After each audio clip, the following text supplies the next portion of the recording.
Hi, my name is Tom Kemp. I'm a Silicon Valley entrepreneur, investor, and policy advisor. Most recently, I was CEO of a $100 million plus cybersecurity company that I founded. And I'm also a pretty active Silicon Valley angel investor, investing in startups. And recently, I've really gotten into policy, tech policy, and I worked in California on this Proposition 24, the California Privacy Rights Act, which gave Californians this incredible amount of privacy rights.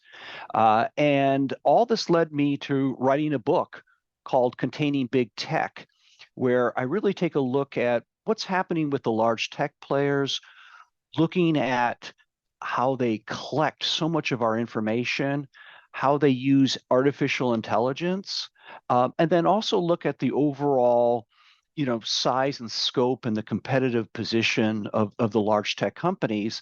And in doing so, and trying to connect all the dots in terms of what the large tech players, I really want to focus on, what is the impact on our society, our economy, and our democracy, right? And because what's happened is we've had so much consolidation of these large tech players and so much collection of our information. And what we're now seeing is with this incredible amount of data flowing through these companies, that increasingly data is being weaponized against people. And this is really true in a post-abortion rights America, where what we did in the past, such as our searches, our purchases, places that we visit, that now that could actually be used against, for example, a woman that is looking for reproductive rights or visiting a abortion clinic, or are we now seeing data being used to actually try to push and manipulate people, and kind of rile people up to vote in a certain way or feel a certain way. And so our society actually has become more polarized. It's not only social media, but it's the algorithms behind these various platforms that are increasingly amplifying certain messages. And the it starts with the fact that most of the big tech companies, their actual revenue is generated through advertising. So their motivation is to keep us on their platforms as long as possible, right? And then be able to service more ads.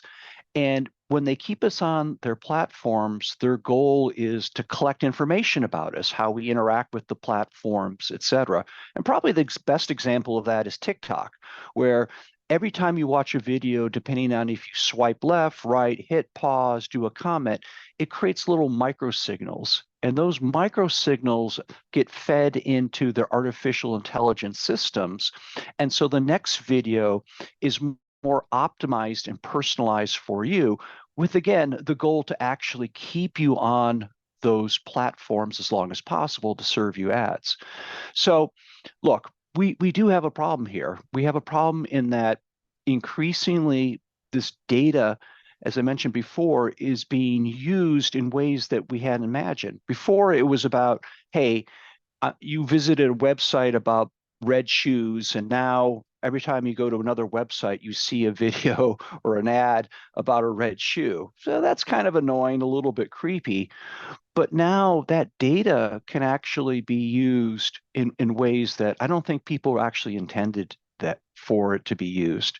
And then finally, we have a situation with these large tech providers with through their use of artificial intelligence, the data collection, that they've really become such huge monopolies, that they really don't have competitive pressure to actually change the way that they're going about doing things.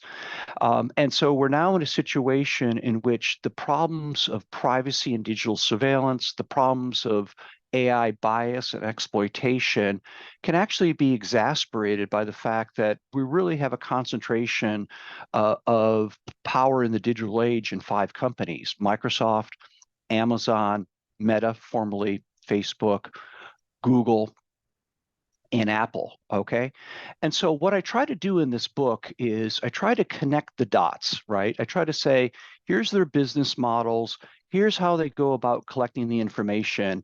And then I try to put things together so you can kind of understand what's happening, why you're interacting with these tech platforms the way that you do, and not only bring up the actual problems associated with these platforms, but I try really hard to provide solutions to us, not only as individuals and consumers in terms of trying to reduce the amount of data that's being collected about us, but also I try to provide a roadmap for policymakers in terms of what are the things that we can do to put guardrails with artificial intelligence, with digital surveillance, et cetera, so we can have a healthier economy, a healthier society where people are not addicted to the technology, that we're protecting our kids from an online safety perspective, and that we have a more competitive economy where power is not simply just concentrated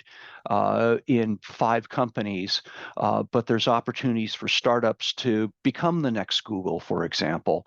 So that's kind of the goal of the book of Containing Big Tech. And I wrote it based on someone that's been living and breathing here in Silicon Valley, that has been involved in public policy decisions and intimately knowledgeable about cybersecurity and privacy. So I've tried to take all my experiences and try to provide a book that explains big tech, not from an academic perspective, but in the context of what a smart layperson or informed person, wants to know and should know about it, and not only sit around and not just say, here's all the bad stuff, but actually provide actionable items. And so that we as individuals, as citizens, as consumers, can best protect ourselves, our families, but also, move towards a world in which we've reined in online surveillance, that AI is used for good, and we've minimized the risk associated with AI,